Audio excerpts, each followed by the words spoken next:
Her latest tour grossed over $2 billion. She is the highest-earning live performer in human history, an economic force so large that global governments actively track the impact of her travel schedule. Yet, despite dominating the industry for 2 decades, she has never played a set at Coachella. She avoids Lollapalooza. She has never headlined the Super Bowl halftime show. The music industry and the press readily accept surface-level excuses for this.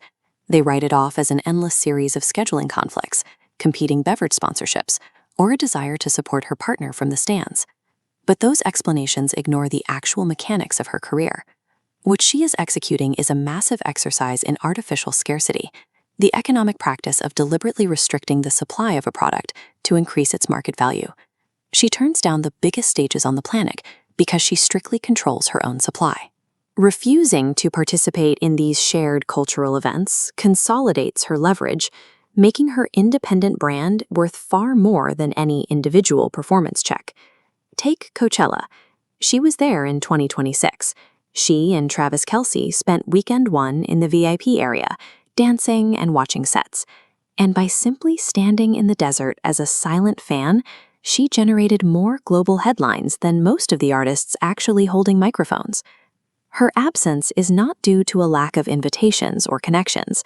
The 2026 festival was headlined by Sabrina Carpenter, who had just finished touring as her opening act, and the lineup was packed with her close friends and producers. The true barrier is the physical stage itself. A festival is a strictly shared environment, with strict time slots, standardized video screens, and predefined overhead rigging. Forcing her custom-built live show into those immovable metal grids is a logistical impossibility. Her stadium tours require multiple hydraulic lifts, unique architectural set pieces, and weeks of custom engineering designed specifically to house a sprawling 44-song setlist. To adapt to a festival environment, she would have to strip away the custom elements that define her show. She would be forced to perform a reduced, simplified version of her own act. She refuses to shrink her architecture to fit inside someone else's box, so she chooses to watch from the crowd, retaining her cultural gravity by doing nothing rather than performing a compromised set. The Super Bowl presents a different kind of limitation.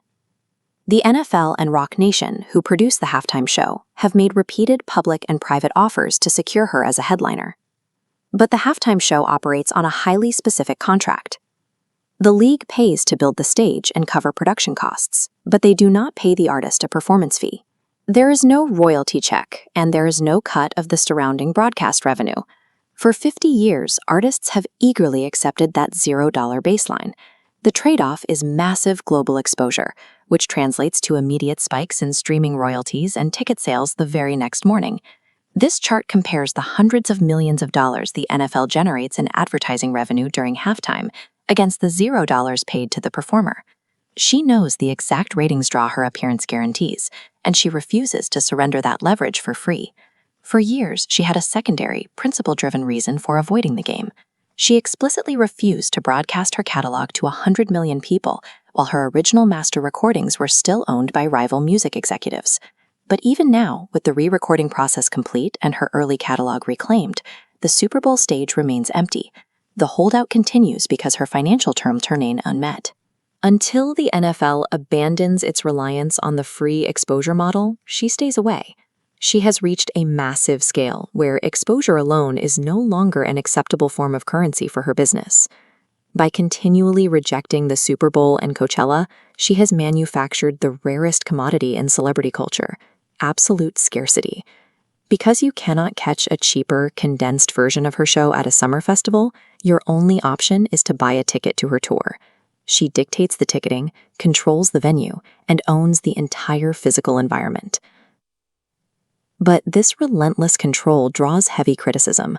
Many argue that by walling off her live presence, she is effectively hoarding her cultural capital.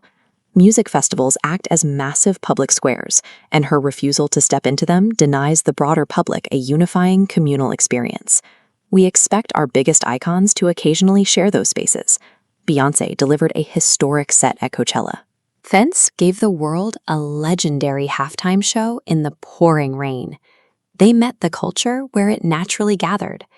The day she finally agrees to one of these shows, the viewership will likely exceed anything we have seen in live music. People won't tune in for the specific songs. They will tune in because she made the world wait 2 decades for the performance. The question remains, is this silence a calculated preservation of her own value, or the sign of an ego that has grown too large to participate in the broader culture?